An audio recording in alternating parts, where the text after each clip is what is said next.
¿Qué tal? ¿Cómo están? Buenas tardes. Arrancamos un nuevo programa de Daños Colaterales aquí por la pantalla de Canal 10. Tenemos todo preparado, así que los invitamos a que se queden del otro lado porque tenemos invitados especiales y muchos casos que vamos a tratar hoy en el programa. Bueno, siempre, por supuesto, con la compañía del doctor Ariel Lescano, que ya está con nosotros. Doctor, ¿cómo está? Bienvenido.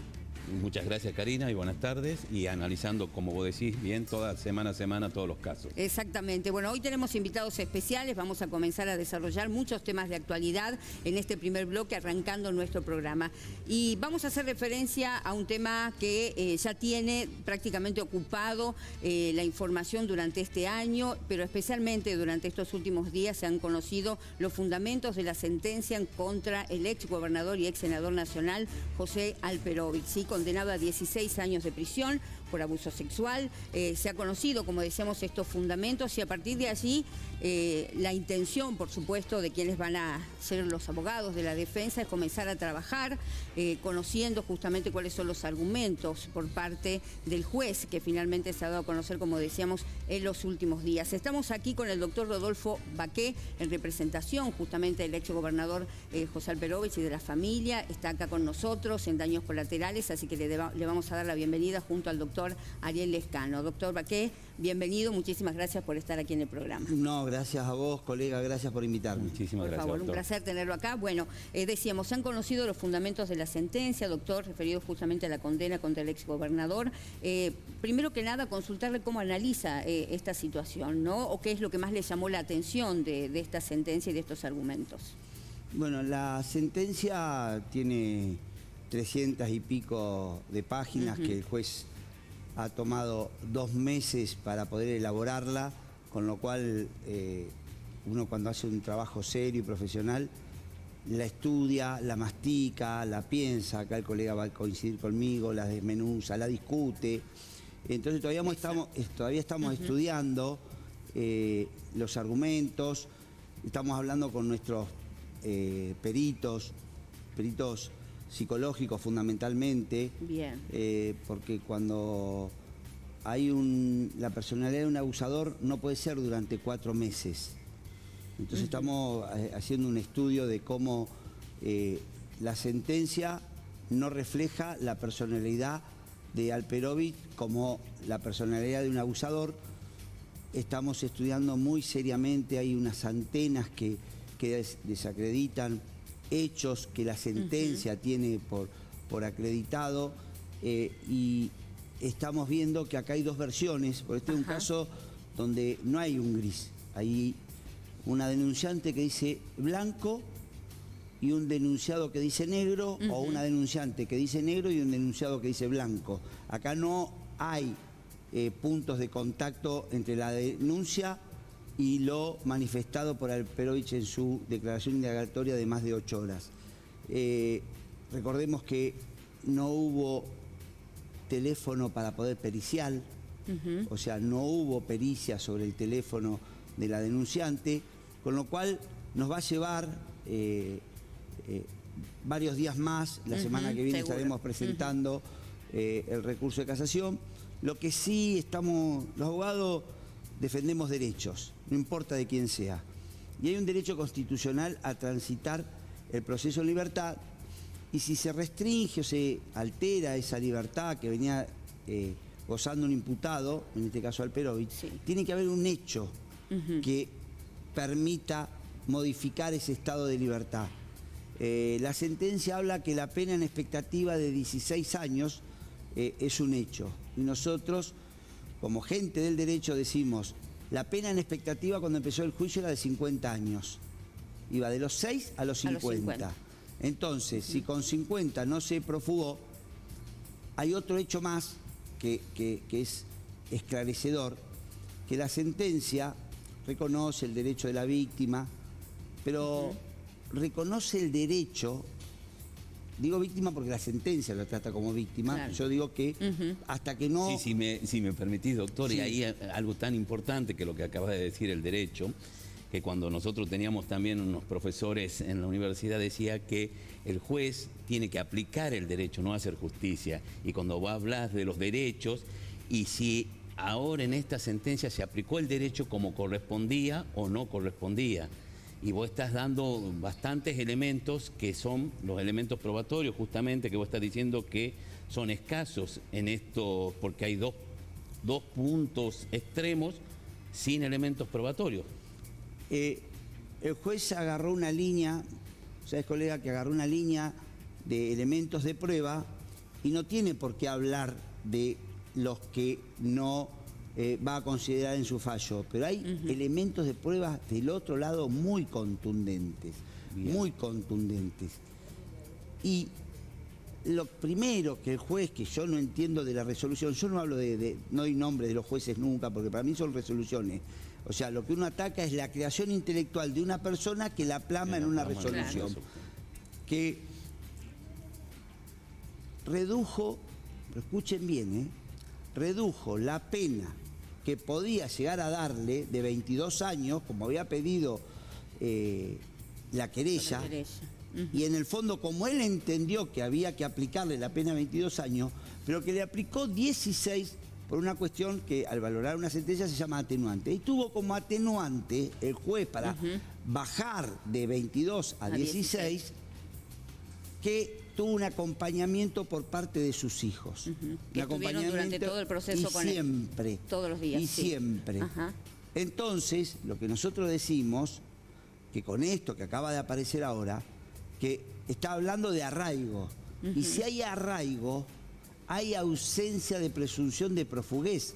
Porque alguien que está arraigado, ¿por qué se va a profugar? Mucho más con 69 años, mucho más con algunos problemas de salud que padece Alperovich por su edad, de las cuales nosotros no nos agarramos para lograr su excarcelación o su morigeración. Esa es una garantía constitucional.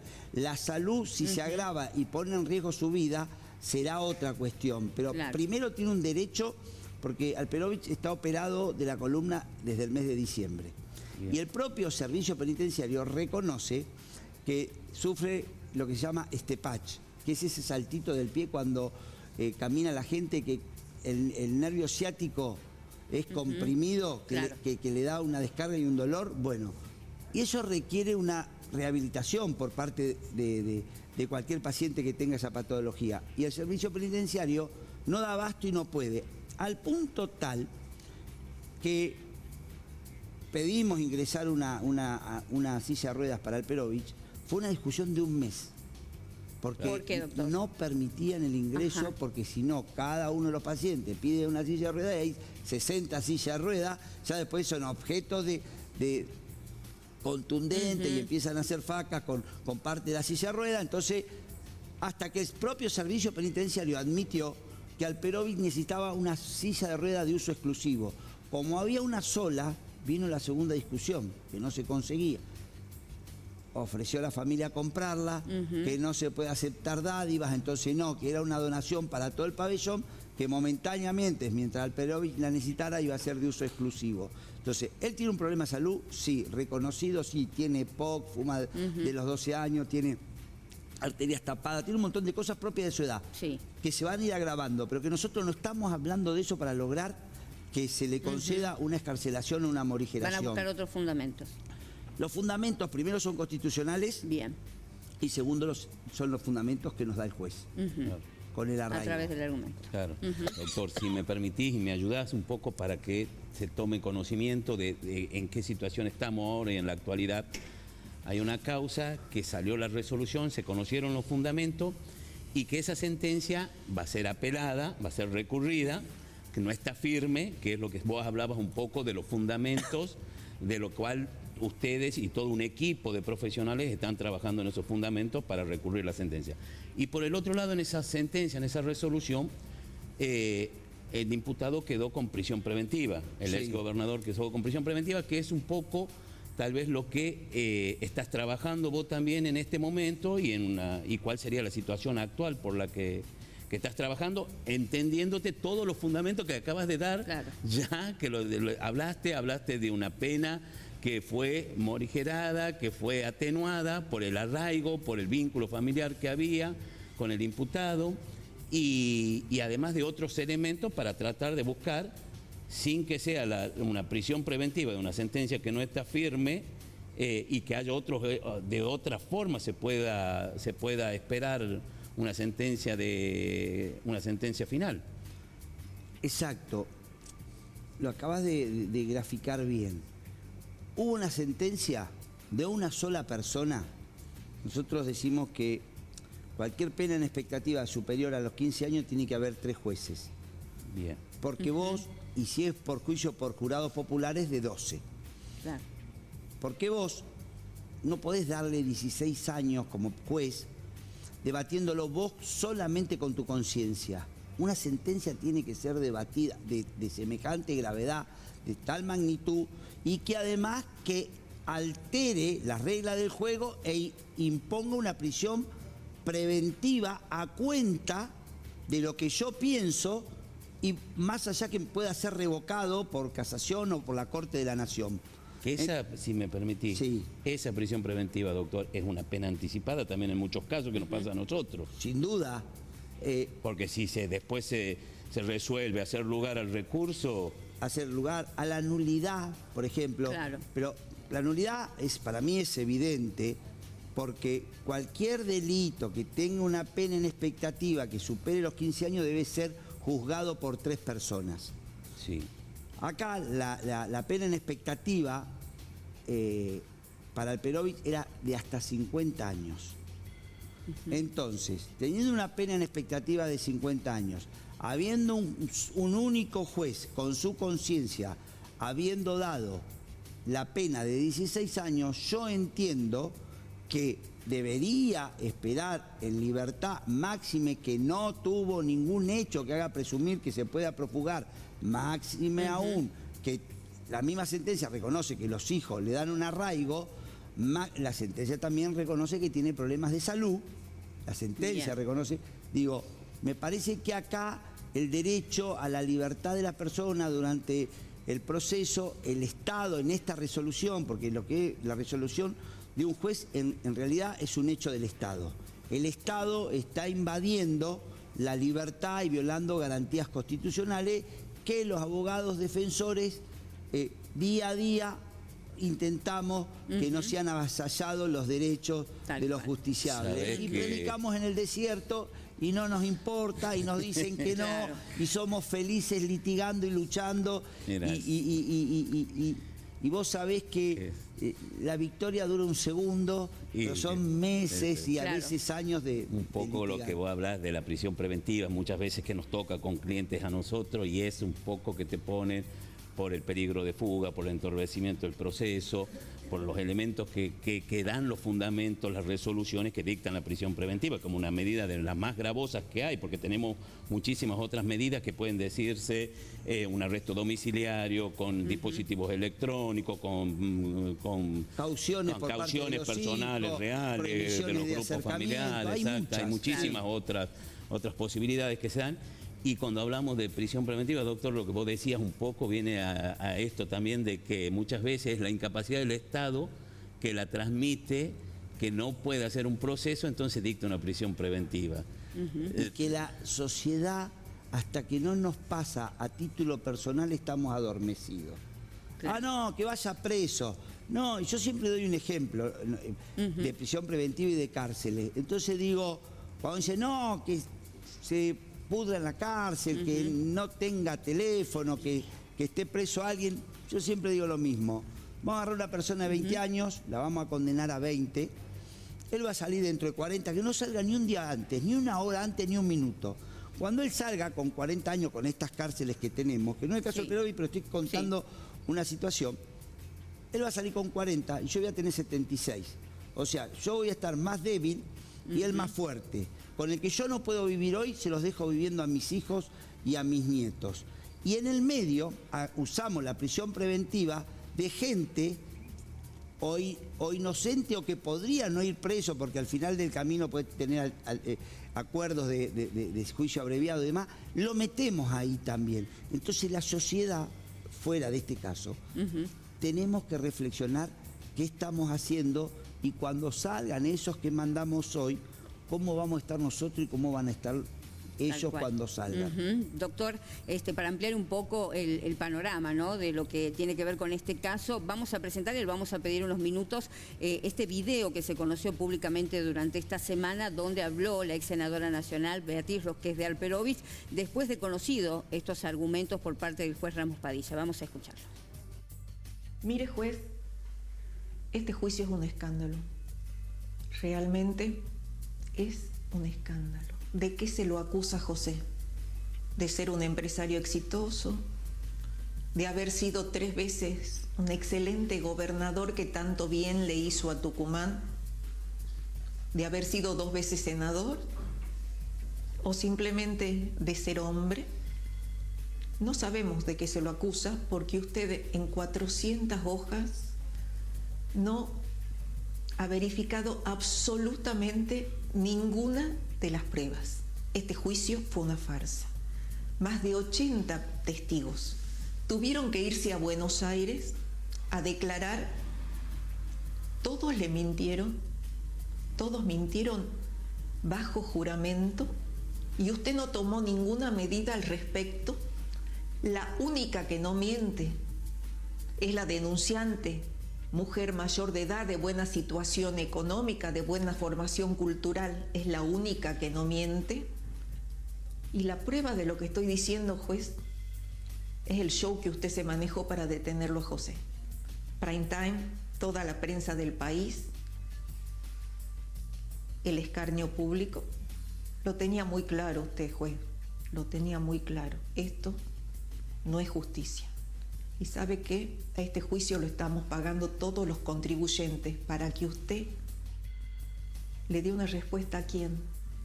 ¿Para quién era ese mensaje, juez? ¿Quién lo obligó a decir esto? Bien, muy contundentes las palabras de Beatriz Rosqués de Alperovich cuando hace referencia justamente a los argumentos del juez Ramos Padilla. Y bueno, había un punto, doctor, donde ella hace referencia a una sentencia con un único testimonio. La única que dice la verdad es la persona que acusa a José. ¿Esto es así? ¿Cómo analiza usted esta contundencia que tuvo justamente la ex senadora haciendo referencia a los motivos o parte de los argumentos de lo que fue esta sentencia? Primero tengo que decir que comparto los argumentos de la esposa de Alperovich por algo muy concreto que quiero dejar pero sentado. Sí. Si hay 80 personas que van a Buenos Aires, hay 3 personas que son acusadas de falso testimonio. 80 personas que declaran, algunas por Zoom. Pero hay 3 personas que se las acusa de falso testimonio. Y un juez cree que esa persona está mintiendo, tiene que detenerla, porque el delito es flagrante, porque es una falta de respeto a la administración de justicia, al juez, a las partes. Si no se los detuvo en ese momento, es porque el juez entendió que no estaban cometiendo ese delito de falso testimonio y que tal vez, y solo tal vez, tendría que ser investigado. Ahora, si no se los detuvo, es porque decían la verdad, esos 3. Y los otros que tampoco se los procesó o se los mandó a investigar, es porque han dicho la verdad. Y esos testigos, el resto de los que hablan, contradicen la versión de la denunciante.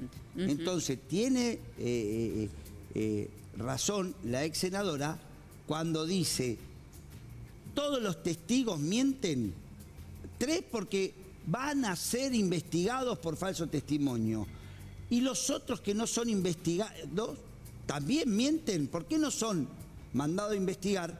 Porque esos testigos contradicen la versión de la denunciante. Absolutamente todos los testigos contradicen la versión.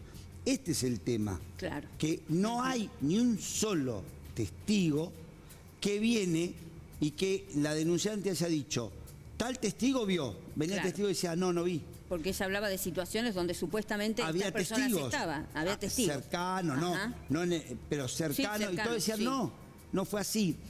Y tiene razón también la ex senadora, porque cuando alguien es víctima de un abuso, sufre una lesión física o psíquica, el cual nos impide desenvolvernos con normalidad, ya sea por una cuestión física o psíquica. La denunciante habla de 4 meses, siguió trabajando un año después, siendo sumamente eficiente, declararon los testigos de las dos partes, muy eficiente, manejaba la campaña, la agenda, el dinero. Entonces no evidenció tener una lesión ni física ni psíquica. Entonces, todos esos testigos que vinieron a declarar, a decir eso, si el juez entendía, o las partes, la querella o la fiscalía, tendría que haber pedido un careo. Doctor, esto es fácil. Otro tipo de medidas. Si alguien está diciendo algo, a ver, venga, no hubo un careo para. Entonces, ¿cómo no le va a asistir la razón desde lo macro, desde la lógica pura? Claro. Después, nosotros como abogados tenemos que buscar las citas exactas, los tiempos exactos, las horas exactas y los comportamientos exactos para que no sea algo genérico, sino caso concreto, ir demostrándolo. Perfecto. Doctor, ¿por qué van ahora directamente como representante de la defensa? ¿Qué es lo que van a buscar a partir de ahora? Nosotros son 2 vías. Uno es la libertad y otra es la inocencia. Respecto a la inocencia, se presenta un recurso de casación la semana que viene, que será tratado en los tiempos de Buenos Aires dentro de un año y pico, ese recurso. Y por el otro lado, estamos viendo los fundamentos del fallo cuando habla esta cuestión del arraigo a partir de los hijos. Estamos preparando una presentación y también por un imperativo legal estamos recurriendo a la Corte la excarcelación del primer día, porque luego de la Corte, para poder ir a la Corte Interamericana, de la Comisión Interamericana de Derechos Humanos, para decir fulanito, no importa el nombre, estaba en libertad, lo condenaron y sin que pase nada, el Estado argentino a través de una resolución lo mandó a detener, porque siempre se tiende a que si hay medidas menos gravosas se implementen. Yo hago esta pregunta. ¿Alguien cree que Alperovich, con 69 años, con los problemas de salud que tiene, con los problemas en el corazón, en la columna, con el arraigo familiar, se va a profugar ahora por más que le hayan una sola persona haya creído que la condena tiene que ser de 16 años? En ninguna mente normal esta respuesta sería afirmativa, mucho más porque él venía de una presunción y una posibilidad de 50 años. Que ese sería el fundamento que le dictan la prisión preventiva, me estás diciendo. Los 16 años. Ese es el fundamento por el cual y que hay peligro de fuga. Que a partir de eso hay un peligro de fuga, pero por el otro lado reconoce el arraigo. Y por el otro lado reconoce que también había una expectativa de 50 años. No es que dice, mire, Alperovich estuvo hablando y le detectamos que vio de contratar un avión para irse a Belice. O pruebas contundentes de ese peligro de fuga. No hay. Bien. Esto, colega, vos que has leído la sentencia y que la vas a leer detenidamente, no hay un solo indicio del peligro de fuga de Alperovich. Esto es lo que estamos diciendo. Respecto a la libertad, a la inocencia, será un trabajo un poco más largo y que llevará más tiempo. Doctor, ¿cómo está hoy en este caso el exgobernador? Teniendo en cuenta que se encuentra él allí en el penal de Seiza, en el pabellón de abusadores sexuales. Como toda persona que proclama su inocencia, que declara 8 horas ante un juez y que de repente lo tiene, que es lo que dice la senadora, que no lo quiero dejar pasar por alto, que lo citaron a la 1 de la tarde, lo sacaron de la casa Alperovich a las 12 del mediodía en un auto de la policía, no podía ir en su auto, no había ninguna privación de la libertad, pero él no podía ir en otro auto que no fuera el de la policía. Lo citaron a la 1, lo tuvieron sentado hasta las 8 de la noche y ahí, en el horario central y con todos los medios esperando desde la 1, no solamente que lo condenó, sino que le dijo proceda y lo detuvieron. Así que, ¿cómo puede estar una persona que fue sacada de su casa, expuesta y detenida, sin explicación y sin argumento válido?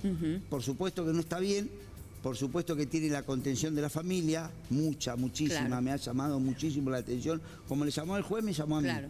La contención de esos hijos permanente y constante, y con problemas de salud que se van agravando. Al principio había unas demoras en ser atendido, ahora el juez, nada tengo que decir respecto a eso, ha agilizado los trámites, pero el juez ve que son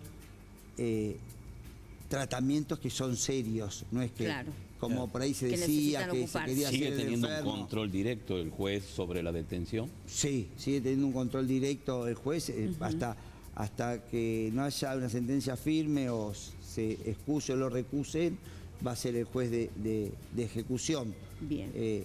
Creo que en cualquier intelecto normal y racional, la situación amerita una morigeración en función de que una persona que por la edad requiere, por ahora y gracias a Dios, solamente tratamientos de rehabilitación. Bien.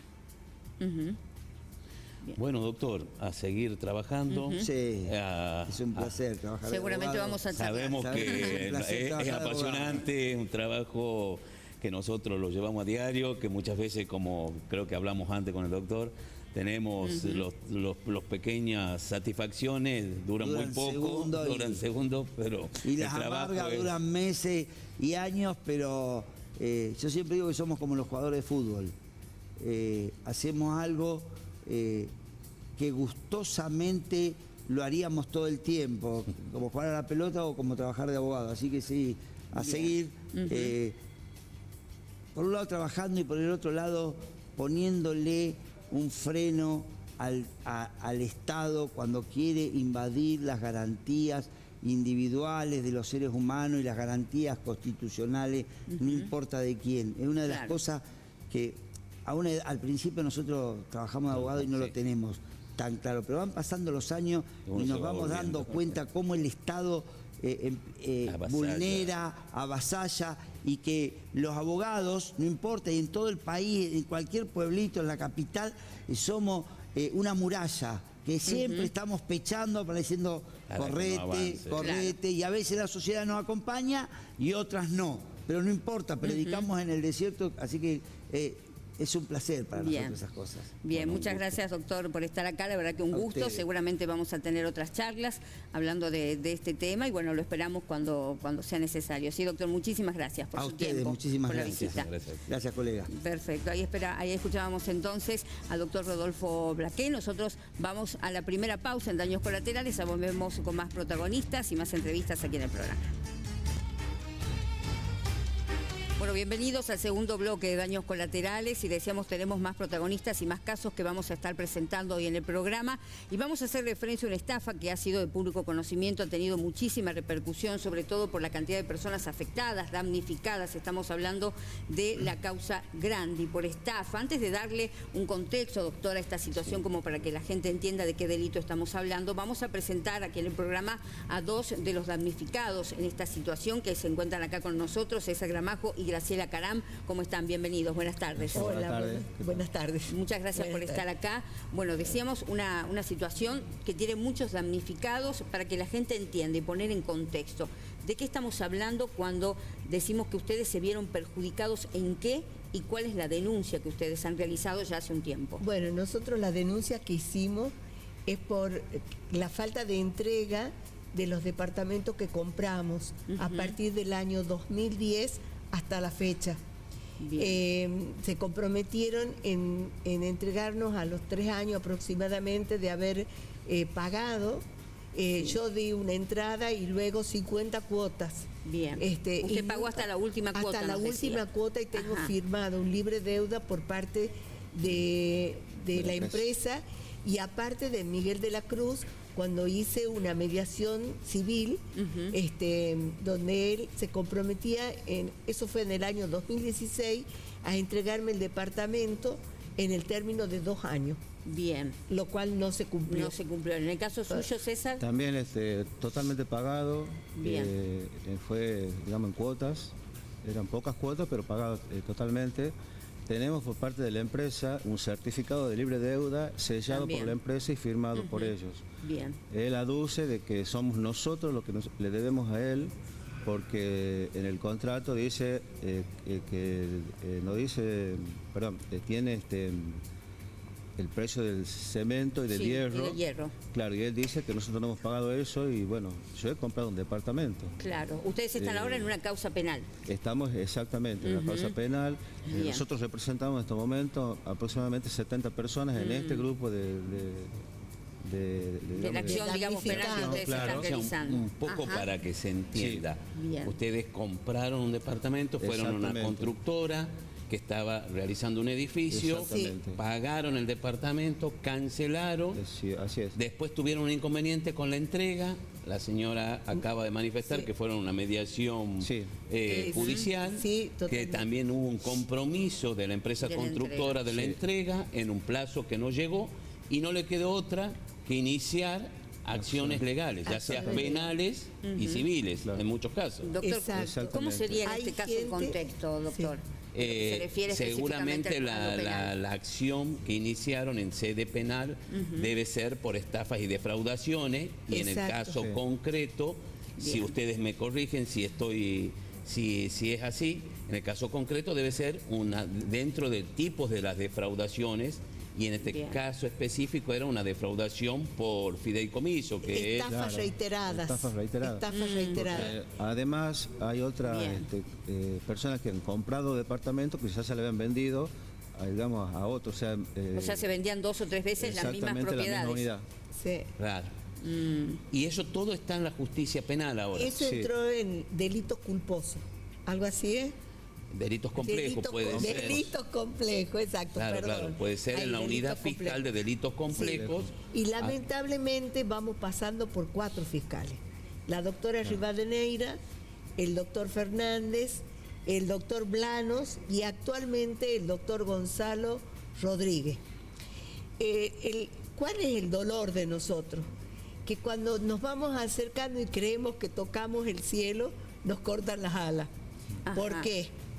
Porque nos dijeron que esto se iba a principios de año, que antes de la feria se elevaba a juicio. Bien. Llegó la feria, no se elevó a juicio, entonces volvimos a ir a la fiscalía, hablamos con el fiscal nuevo y ahora nos tiraron todo para abajo, que en 1 año y medio a 2 recién esto va a ir a juicio. ¿Y cuál fue el argumento? ¿Qué le explicaron? Que somos muchos, que hay que estudiar las causas una por uno para no cometer errores. Lo que sí quiero que la gente sepa que hay un juicio ya que ha empezado con las causas de estafa a Grandi. Bien. A Miguel de la Cruz. Porque él es el responsable de todo. Y lo acompañan Domingo Marchese y la doctora Jiménez Alegre. Bien, ¿ellos serían los 3 imputados? Claro, porque el gerente de la empresa Grandi, de la constructora, es Miguel de la Cruz. Y los fiduciarios son Marchese, Jiménez Alegre, y por ahí entra la nueva pareja de Grandi, que es Paula Maki, que ha seguido cobrando cuotas, sabiendo que esto no se iba a construir nunca. Entonces, lo que nosotros queremos saber... ¿Se unificó todas las causas de todos los damnificados? Hay 70 causas unificadas, porque hay gente que directamente fue a la policía a poner la denuncia y están con un abogado de la Defensoría Oficial. O sea, cada uno tiene su abogado particular y hay abogados defensores. Claro, y nosotros somos 14 que estamos con el doctor Robles. Estamos con un abogado particular. Claro, un poco lo que usted me dice, que hay un fideicomiso, entraría dentro del artículo 173, que son defraudaciones, y del inciso 12, que habla de defraudaciones de fideicomiso, y en este caso serían reiteradas, defraudaciones de fideicomiso reiteradas. Exactamente. Sí, y ustedes lo que están esperando es ahora que se eleve la causa a juicio, que vayan a un debate oral, Eso que es lo ustedes que queremos.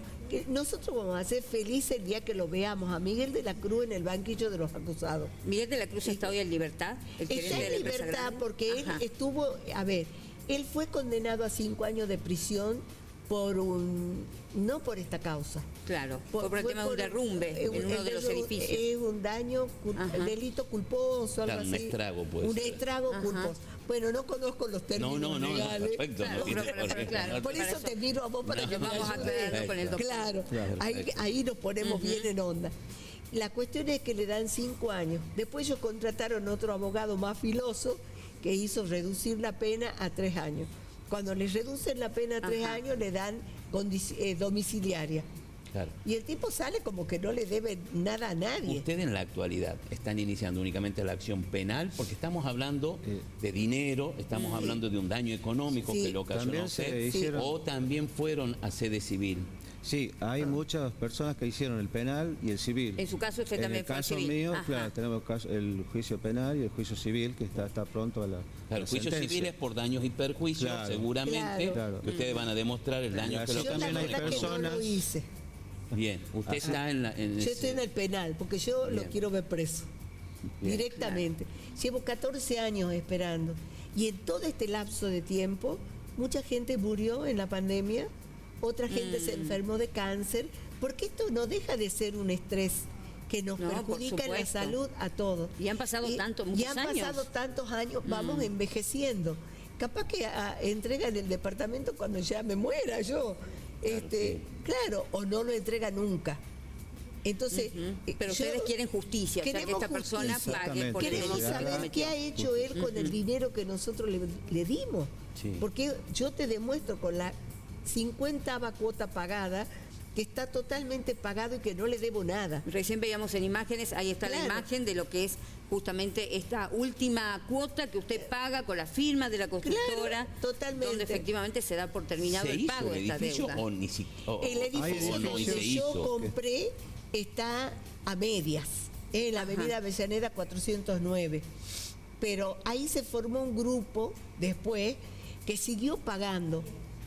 Porque han decidido que iban a pagar, que iban a contratar otro arquitecto, pero le pagaban a Grandi, le seguían dando a él el dinero. Y la pauta está, que dijo 2 años, y esto hace como 5. O sea que y está medio a hacer, digamos. En estas situaciones puede haber unidades que ni siquiera van a cubrir la venta que se hizo. Nada, este tesoro. Él ha entregado algunos de los edificios, pero a medio hacer, que están usando luz de obra, no tienen gas, que son un peligro. Hay un edificio en la calle 9 de Julio que le han autorizado a hacer un subsuelo, hizo 2. En este momento el segundo subsuelo está clausurado. Entonces, ¿qué es lo que nosotros le pedimos a las autoridades, a las judiciales? Que por favor agilicen esto. ¿Qué está pasando? Que nos cambian de fiscal cada vez que nos acercamos. Claro. ¿Por qué de salir esto antes de la feria se iba a elevar a juicio, ahora 1 año y medio a 2? Entonces, ¿dónde estamos parados? ¿Qué pasa con nuestra justicia? Eso es lo que nos preguntamos y queremos respuestas, que no la dan. Entonces, ¿qué ha hecho este hombre con el dinero nuestro? ¿Dónde está? Él aduce que no tiene dinero. Con alguna gente arregló, con Chauchi Palito.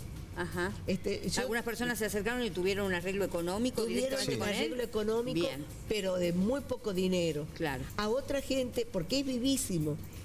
¿A quién tenía, por ejemplo? Yo tengo una persona que tenía comprado en el mismo lugar donde compré yo, y aparte tenía una oficina en la calle Maipú. Bien. Entonces, ¿qué hizo él? Las dos fuimos a mediación el mismo día. Con ella arregló, porque le dio un departamento a medio hacer en la avenida Mate de Luna, que lo terminó ella, pero ella entregó el de la avenida Avellaneda y la oficina de la Maipú. Claro, los dos que supuestamente había adquirido. Yo a vos no te doy un peso más, conmigo no arregló.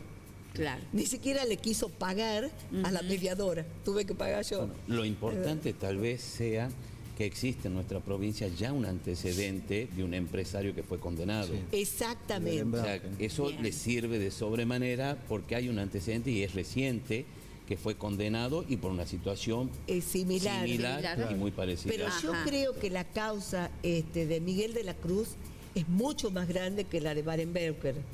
Nada más que no sé qué es lo que pasa con la justicia en este momento, que no lo elevan a juicio. Dentro hay un grupo de estafados que ha empezado el juicio ya. Están en el Bien. periodo de pruebas y todo. Entonces, ¿qué queremos nosotros? Ser lo siguiente en el juicio. Claro. Bueno, eso es lo que pedimos. Le pedimos a la justicia, a las autoridades municipales, al catastro, que hagan los controles que no hicieron y que lo hagan, que vean en los estados calamitosos que están los edificios que ellos iban a construir y no construyeron. ¿Y saben Están cuántos viviendo. son? Claro que Y que está viviendo, hay que gente hay- que está hay viviendo, vecinos. pero Ajá. otros que están hechos 2 o 3 pisos, que se están cayendo la mampostería. Entonces, que vayan y controlen. Claro. César, ¿ustedes saben, o Graciela, cuántos en total Sí. eran los que supuestamente iba a ser la empresa constructora o algunos que finalmente los concretó? ¿Tienen idea ustedes? de la Nosotros causa? sabemos Aproximadamente son como 26 emprendimientos 26. distribuidos en distintos lugares de la ciudad de San Miguel de Tucumán, Ajá. en Yerba Buena y por otros medios también sabemos que en Santiago del Estero y Salta se vendieron también. Pero Ujú. ¿Y eso- hay damnificados ahí también, personas Sí, estafadas sí, también en puede- Santiago? Sí, sí. Ujú. Sí. Pero Y en- acá en Tucumán aproximadamente 26 Ajá. emprendimientos. Y hablando de situaciones Y la particulares... mayoría César, están en sí. abandono, todos en abandono, Todos, o sea, salvo el de la avenida Mate Luna y el del Cañón de Julio, que hay gente que está habitando en que no condiciones... tiene final de obra. Exactamente, no tienen No, no. final de obra, no tienen agua de obra, luz de energía de obra.